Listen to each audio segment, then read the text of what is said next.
Microsoft Excel के आज के वीडियो में हम इस fully automatic loan EMI calculator को क्रिएट करना सीखेंगे। आप यहां पर फर्स्ट टेबल में लोन डिटेल्स एंटर करेंगे, जैसे loan amount, rate of interest, period यानी नंबर ऑफ ईयर्स, जितने भी ईयर्स के लिए लोन लिया गया है, और यहां पर ईएमआई स्टार्ट डेट, जो फर्स्ट ईएमआई स्टार्ट डेट है। ये आप यहाँ पर देख सकते हैं। इस आउटपुट टेबल में सभी कुछ कैलकुलेट हो गया है। ईएमआई अमाउंट कितना है, नंबर ऑफ ईएमआई कितनी है, क्योंकि लोन लिया गया है 3 इयर्स के लिए, तो नंबर ऑफ ईएमआई होंगी 36। टोटल अमाउंट कितना है, इंटरेस्ट और लोन अमाउंट को जोड़कर, और यहाँ पर इंटरेस्ट अमाउंट कितना है। और यहाँ चार्ट पर आप इंटरेस्ट अमाउंट और लोन अमाउंट का परसेंटेज भी देख सकते हैं। जैसे ही डिटेल्स यहाँ पर चेंज होंगी तो अकॉर्डिंगली परसेंटेज चार्ट पर विजिबल होगा। ये आप देख सकते हैं यहाँ पर। और यहाँ पर नीचे आप टेबल में देखेंगे लोन कैलकुलेशन की सभी जरूरी चीजें यहाँ पर कैलकुलेट हो गई हैं।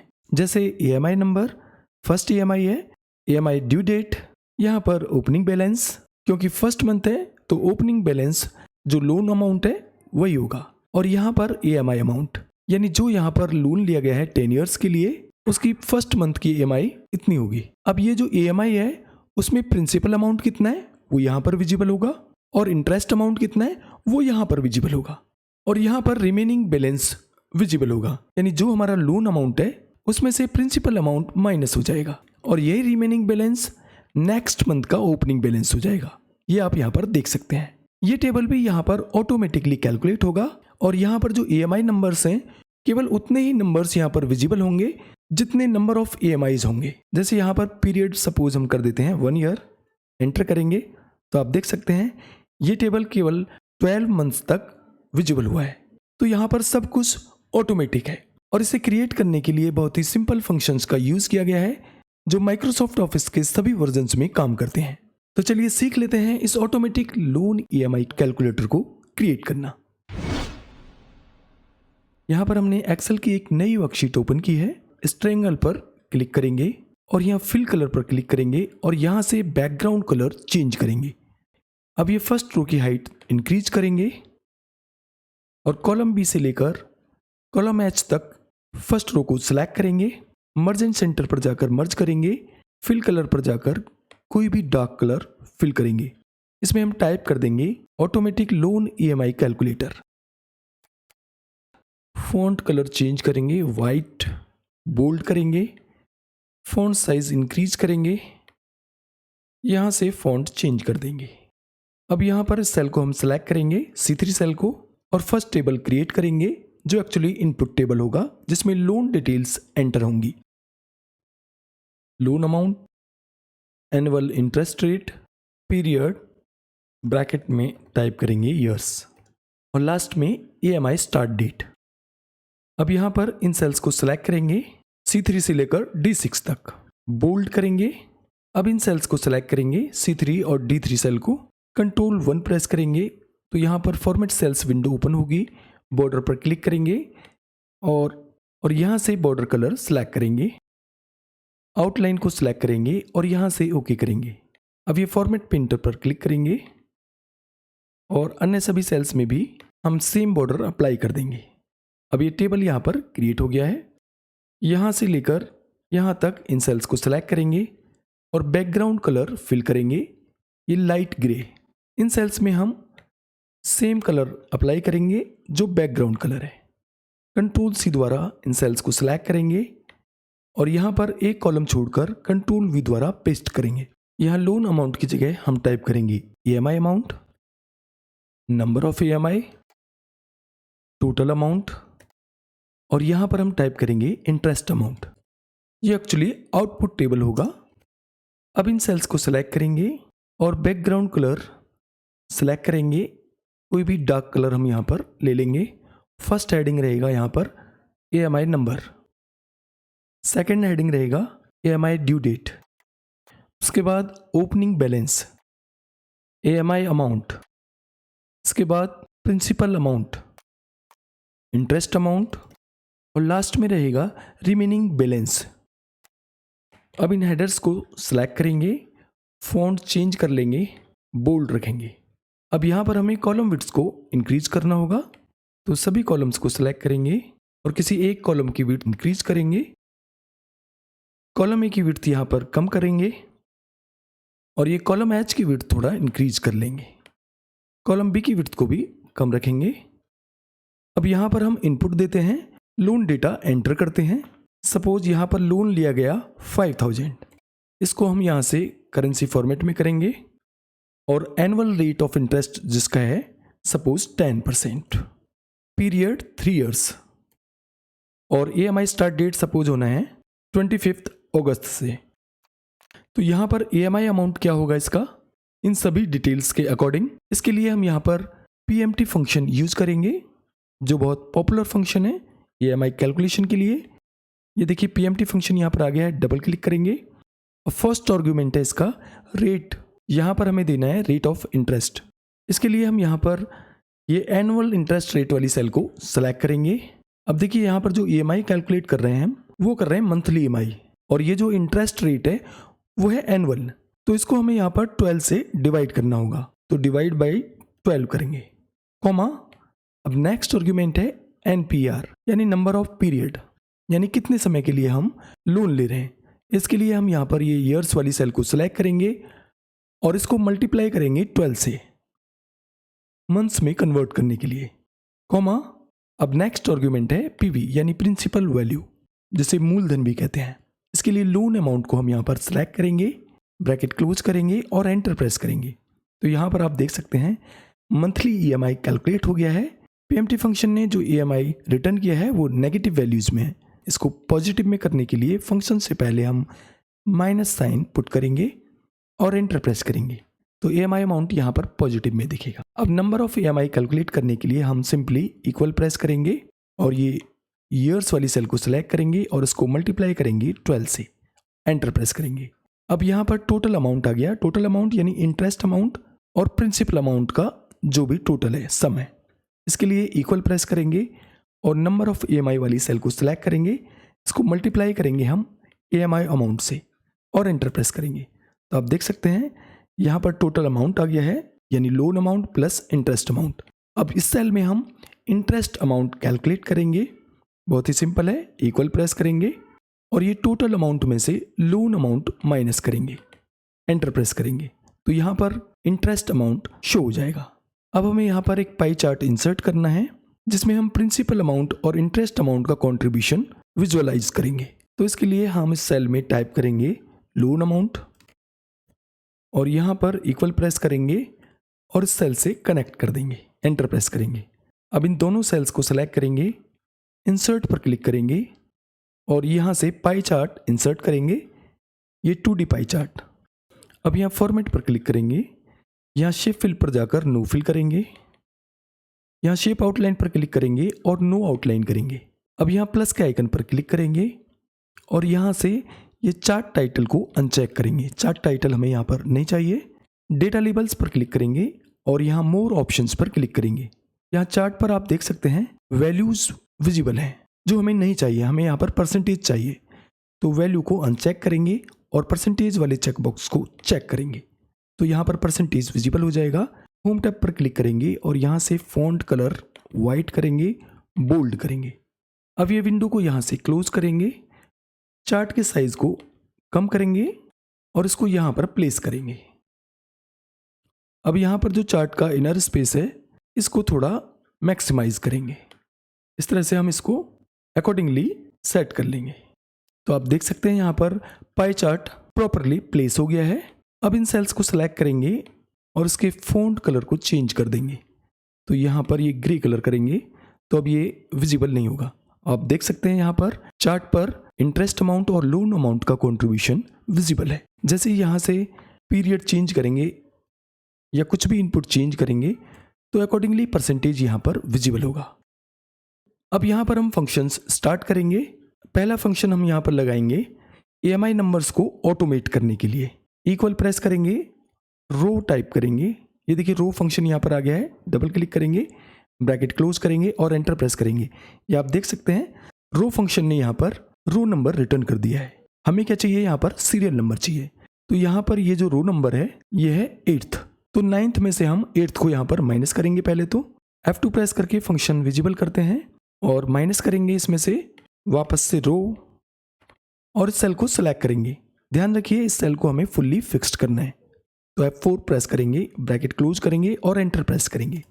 तो आप देखेंगे यहाँ पर 1 आ गया है क्योंकि 9 - 8 = 1। अब यहाँ से इसको नीचे की तरफ ड्रैग करेंगे तो यहाँ पर नंबर्स तो विजिबल होंगे, सीरियल नंबर्स, परंतु ये EMI के नंबर्स के अकॉर्डिंग यहाँ पर विजिबल नहीं होंगे, ऑटोमेट नहीं होंगे। तो इसको ऑटोमेट कैसे करेंगे, वापस से फंक्शन विजिबल करेंगे और रो फंक्शन से पहले हम यहाँ पर इफ फंक्शन अप्लाई करेंगे, इफ, और ये सेल को सिलेक्ट करेंगे जिसमें नंबर ऑफ EMI यहाँ पर दी गई हैं। ये सेल एड्रेस है G4। F4 प्रेस करके फुल्ली फिक्स करेंगे, ग्रेटर देन और इक्वल टू करेंगे और यहाँ से इस फंक्शन को कॉपी करेंगे, यानी इस सेल की वैल्यू यदि ग्रेटर देन और इक्वल टू है जो इस फंक्शन ने यहाँ पर रिटर्न किया है, तो हम चाहते हैं वापस से यही फंक्शन अप्लाई हो जाए। और अगर ऐसा नहीं होता है तो सेल ब्लैंक हो जाए। ब्लैंक के लिए 2 बार डबल कोटेशन, ब्रैकेट क्लोज और एंटर प्रेस करेंगे। अब यहाँ पर देखिए EMI नंबर्स ऑटोमेट हो जाएंगे। जितने नंबर ऑफ EMI यहाँ पर दिए गए हैं उतने ही नंबर्स तक ये पॉपुलेट होगा। यहाँ से इसको नीचे की तरफ ड्रैग करेंगे, ये आप देख सकते हैं केवल 36 तक नंबर्स यहाँ पर पॉपुलेट हुए हैं।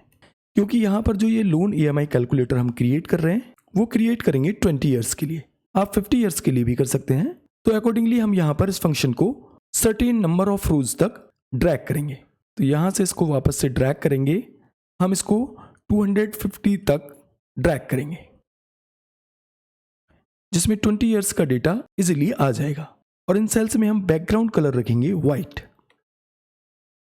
कॉलम बी को सिलेक्ट करेंगे और यहाँ से सेंटर में अलाइन करेंगे। अब यहाँ पर EMI ड्यू डेट हम कैलकुलेट करेंगे। इसके लिए भी हम बहुत ही आसान फंक्शन यूज करेंगे, ईडेट फंक्शन इक्वल ईडेट। ये देखिए ईडेट फंक्शन आ गया है। स्टार्ट डेट के लिए हम इस सेल को सिलेक्ट करेंगे जो EMI स्टार्ट डेट है। F4 प्रेस करके फुल्ली फिक्स्ड करेंगे, कॉमा।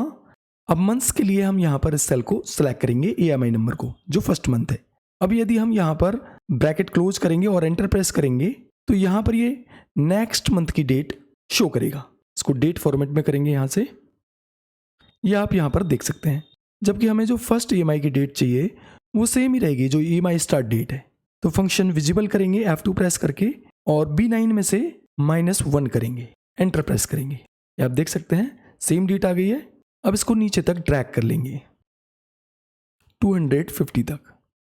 अब आप देखेंगे जहाँ तक भी EMI नंबर्स यहाँ पर दिए गए हैं वहाँ तक तो डेटा डेट्स का विजिबल है इस तरह से, और नीचे की रोज में एरर यहाँ पर शो हो गया है। इसको यहाँ पर फिक्स करेंगे। कैसे करेंगे, F2 प्रेस करके फंक्शन विजिबल करेंगे और ईडेट फंक्शन से पहले इफ फंक्शन अप्लाई करेंगे। इफ, इस सेल को सिलेक्ट करेंगे B9 सेल को, यदि ये सेल ब्लैंक है इक्वल टू ब्लैंक, ब्लैंक के लिए 2 बार डबल कोटेशन, तो सेल ब्लैंक हो जाए, फिर से डबल कोटेशन, अन्यथा ये फंक्शन अप्लाई हो जाए, ब्रैकेट क्लोज और एंटर प्रेस करेंगे। अब यहाँ पर डबल क्लिक कर देंगे। आप देखेंगे यहाँ पर डेट्स यहाँ पर विजिबल हो गई हैं जहाँ तक EMI नंबर्स दिए गए हैं। इन सेल्स में भी हम वाइट कलर फिल करेंगे इस तरह से, सेंटर में अलाइन करेंगे। अब देखिए जैसे ही हम यहाँ पर पीरियड चेंज करेंगे, सपोज यहाँ पर लोन लिया गया है 1 ईयर्स के लिए, एंटर करेंगे तो आप देखेंगे यहाँ पर EMI नंबर्स केवल 12 मंथ्स तक के लिए ही विजिबल होंगे और अकॉर्डिंगली EMI ड्यू डेट्स भी उसी तरह से विजिबल होंगी। वापस से 3 करेंगे।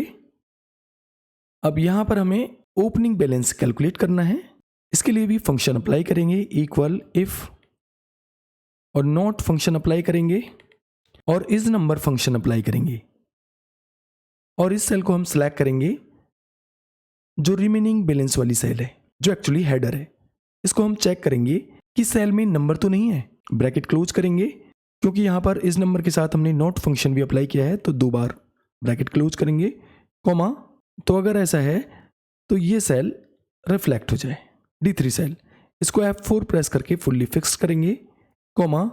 और यदि ऐसा नहीं है तो हम चाहते हैं ये सेल विजिबल हो जाए, रिमेनिंग बैलेंस वाली, ब्रैकेट क्लोज करेंगे और एंटर प्रेस करेंगे। तो यहाँ पर ओपनिंग बैलेंस आ गया है। यहाँ पर EMI कैलकुलेट करना है तो इक्वल प्रेस करेंगे। EMI यहाँ पर ऑलरेडी कैलकुलेटेड है तो इस सेल से हम इसको लिंक करेंगे, F4 प्रेस कर देंगे और एंटर प्रेस करेंगे। प्रिंसिपल अमाउंट के लिए हम यहाँ पर PPMT फंक्शन अप्लाई करेंगे, इक्वल PPMT। ये देखिए PPMT फंक्शन यहाँ पर शो हो गया है, डबल क्लिक करेंगे। फर्स्ट आर्ग्यूमेंट है रेट, यानी रेट ऑफ इंटरेस्ट, तो इस सेल को हम सेलेक्ट करेंगे, F4 प्रेस करके फुल्ली फिक्स्ड करेंगे सेल को और इसको डिवाइड करेंगे 12 से, कॉमा। अब नेक्स्ट आर्ग्यूमेंट है पीरियड, इसके लिए हम यहाँ पर EMI नंबर को सिलेक्ट करेंगे, यानी ये कौन सा EMI है, कॉमा। अब नेक्स्ट आर्ग्यूमेंट है NPER, यानी नंबर ऑफ पीरियड्स, इसके लिए इस सेल को सिलेक्ट करेंगे जिसमें नंबर ऑफ EMIs दी गई हैं, F4 प्रेस करके फुल्ली फिक्स्ड करेंगे, कॉमा। अब नेक्स्ट आर्ग्यूमेंट है PV, यानी प्रिंसिपल वैल्यू, इसके लिए लोन अमाउंट वाली सेल को सिलेक्ट करेंगे, F4 प्रेस करके फुल्ली फिक्स्ड करेंगे, ब्रैकेट क्लोज और एंटर प्रेस करेंगे। तो यहाँ पर आप देख सकते हैं जो EMI में प्रिंसिपल अमाउंट है वो कैलकुलेट हो गया है। क्योंकि यहाँ पर हमने PPMT फंक्शन यूज किया है तो जो अमाउंट रिटर्न किया गया है वो नेगेटिव में है। इसको पॉजिटिव में करने के लिए फंक्शन से पहले माइनस साइन पुट करेंगे, एंटर प्रेस करेंगे, तो यहाँ पर प्रिंसिपल अमाउंट पॉजिटिव वैल्यू में शो हो जाएगा। यहाँ पर हमें कैलकुलेट करना है इंटरेस्ट अमाउंट, इसके लिए EMI अमाउंट में से प्रिंसिपल अमाउंट माइनस करेंगे तो यहाँ पर इंटरेस्ट अमाउंट कैलकुलेट हो जाएगा। और लास्ट में हमें कैलकुलेट करना है रिमेनिंग बैलेंस, इसके लिए हम यहाँ पर ओपनिंग बैलेंस में से माइनस करेंगे प्रिंसिपल अमाउंट और एंटर प्रेस करेंगे, तो यहाँ पर ओपनिंग बैलेंस शो हो जाएगा। अब यहाँ पर सभी सेल्स में हमने फंक्शंस अप्लाई कर दिए हैं। अब इन सेल्स को सेलेक्ट करेंगे और यहाँ से नीचे की तरफ ड्रैग करेंगे और जहाँ तक भी हमें इसे लेकर जाना है वहाँ तक ड्रैग एंड ड्रॉप करेंगे। तो 250 तक हमें यहाँ पर इसको ले जाना है, यहाँ तक।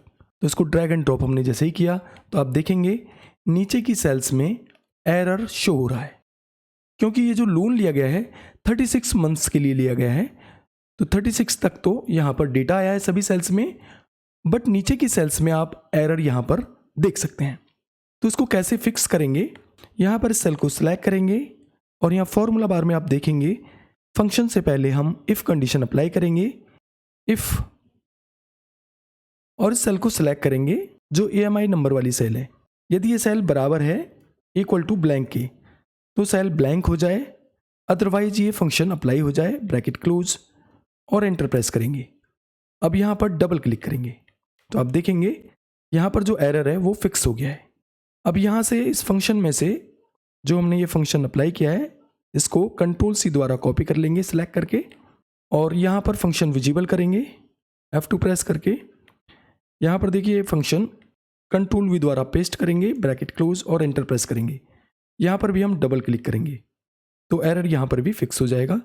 सेम यहाँ पर भी हम Ctrl+V द्वारा पेस्ट करेंगे फंक्शन, ब्रैकेट क्लोज, एंटर, और यहाँ से डबल क्लिक करेंगे। यहाँ पर भी हम सेम फंक्शन अप्लाई करेंगे, ब्रैकेट क्लोज, एंटर, और यहाँ पर डबल क्लिक करेंगे। इस सेल में हम सेम फंक्शन पेस्ट करेंगे, ब्रैकेट क्लोज और एंटर प्रेस करेंगे, तो यहाँ पर डबल क्लिक कर देंगे। अब आप देखेंगे नीचे की सेल्स ब्लैंक हो जाएंगी, जहाँ तक भी हमारा EMI नंबर्स दिए गए हैं केवल वहीं तक डेटा विजिबल होगा। अब यहाँ पर इन सेल्स को सेलेक्ट करेंगे और बैकग्राउंड कलर रखेंगे वाइट। इन सेल्स को सेलेक्ट करके यहाँ से डेसिमल प्लेसेस को हम माइनस करेंगे, सेंटर में अलाइन करेंगे और उसको करेंसी फॉर्मेट में करेंगे। इसी तरह से इन सभी सेल्स को हम सेंटर में अलाइन कर लेंगे। अब यहाँ पर देखिए जैसे हम करते हैं 1, एंटर प्रेस करेंगे तो आप देखेंगे ये शीट 12 मंथ्स के लिए यहाँ पर प्रिपेयर हो गई है, जिसमें सभी कैलकुलेशंस यहाँ पर विजिबल हैं।